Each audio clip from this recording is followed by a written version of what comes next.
মন্ত্রীদের আমার পিছে ঘোরা উচিত। I am sitting on gold mine, 1.3 trillion cubic metre. মন্ত্রী আমার পিছে পিছে ঘুরবে পার্থ ভাই। ভোলার মানুষের ঘুম ভাঙবে হেলিকপ্টারের আওয়াজে, বিলিয়নিয়ার আসবে ভোলাতে।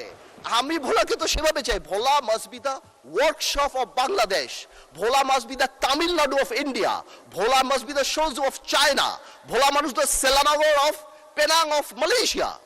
আপনারা ভোলাকে আলাদা ভোলা ডেভেলপমেন্ট কমিটি করেন। ভেরি ইম্পর্টেন্ট ভোলা নিয়ে কথা বলা। মানে স্পিকার হাফিজ সাহেব থাকলে রিলেট করতো, উনি ভোলার মানুষ। মানে স্পিকার একটা বাড়ি, সরি হাফিজ সাহেবকে, সরি স্পিকার সাহেব, thank you, so sorry, I am so sorry. আমি শিওর আপনি চিনেন ওনাকে, বাট আমার বলাটা ভুল হয়েছে। Understand, we are member of parliament, thank you. আচ্ছা, আমি বলতে চাচ্ছিলাম একটা বাড়িতে যদি তিনটা বাচ্চা কাচ্চা থাকে বা তিনজন বাচ্চা থাকে, তিনজন সন্তান থাকে, আর একজন সন্তান যদি অঙ্কে ভালো হয়, বাবা মা তার জন্য একটা এক্সট্রা টিচার দেয়।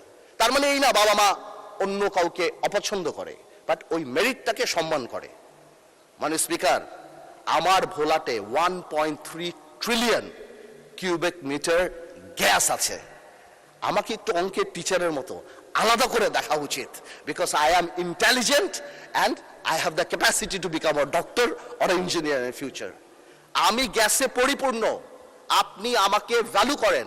আজকে ভোলা ব্রিজ, আজকে আমি মন্ত্রীদের পিছে পিছে ঘুরি, কাউকে বলে আমাকে একটা এয়ারপোর্ট দেন, কাউকে বলে আমি একটা তেল দেয়, কাউকে বলি আমাকে একটু এয়ারপোর্ট করে দেন, আমাকে বিশ্ববিদ্যালয় এবং আমার ভোলা ব্রিজ সেতু। অনেকেই এটা কনফিউশন যে এই বাজেটের মধ্যে কেন ভোলা বরিশাল সেতুর কথা আসলো না। আমি মনে হয় কয়েকবার আমার সেতু মন্ত্রী সাহেবকে ফোন করেছি, জানতে চেষ্টা করেছি, উনি আমাকে আশ্বস্ত করেছে ডিপিপি অনুমোদন হবে, তারপর G2G অথবা পিপি আদল হবে। বা এটা কবে হবে আমি জানতে চাচ্ছি।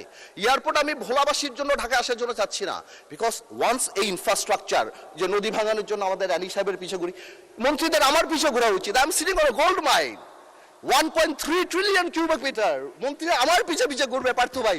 ভোলার মানুষের ঘুম ভাঙবে হেলিকপ্টারের আওয়াজে, বিলিয়নিয়ার আসবে ভোলাতে। আমি ভোলাকে তো সেভাবে চাই। Bhola must be the workshop of Bangladesh, Bhola must be the Tamil Nadu of India, Bhola must be the শোজ অফ চায়না, ভোলা মানুষ the Selangor of Penang of Malaysia. আপনারা ভোলাকে আলাদা ভোলা ডেভেলপমেন্ট কমিটি করেন। আমার হাসপাতালের জন্য ভোলার জন্য ঘুরতে হচ্ছে, আমার একটা এয়ারপোর্ট তো সম্ভবই না, আমার বলে দিচ্ছে টাকা পয়সা নাই। এয়ার স্ট্রিপ যদি, আমি কেন চাচ্ছি যাতে একটা বিদেশি যখন ইনভেস্ট করতে আসে তখন সেই ইনফ্রাস্ট্রাকচারের কথা জিজ্ঞেস করে। আমি ভোলা আর ঢাকা আসার জন্য প্লেন চাই না, আমি এই জন্য চাচ্ছি তারা জিজ্ঞেস করে হসপিটালের কি অবস্থা, ইনফ্রাস্ট্রাকচারের অবস্থা, রাস্তাঘাটের কি অবস্থা, স্কুল কলেজের কি অবস্থা, সব ভোলা ব্রিজের কি অবস্থা। এই যে ভোলা ব্রিজ সেতু, আমাদের সেতুটা, এটা কবে হবে বাজেটে কেন না? আমি মাননীয় অর্থমন্ত্রীকে রিকোয়েস্ট করবো আপনি একটু ভেঙে বলে দিবেন যে কেন নাই, কি হতে পারে, কবে হতে পারে আপনার স্পিচ যখন হবে। তো এই পুরো জিনিসটা আমাদের মাথায় রাখতে হবে যে ভোলাকে আপনারা ইউজ করেন। Bhola could be the heart, Bhola could be the মানে heart of the economy of the country. আর এই কারণে আমাদের ইনফ্রাস্ট্রাকচার ডেভেলপমেন্ট অনেক দরকার।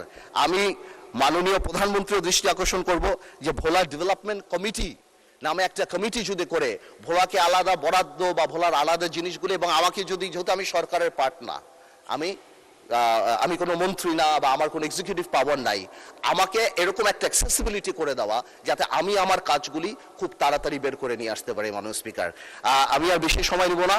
আমি আবার সরকারকে এবং বিশেষ করে মাননীয় প্রধানমন্ত্রীকে ধন্যবাদ জানাই এবং আমি কংগ্রাচুলেট করি।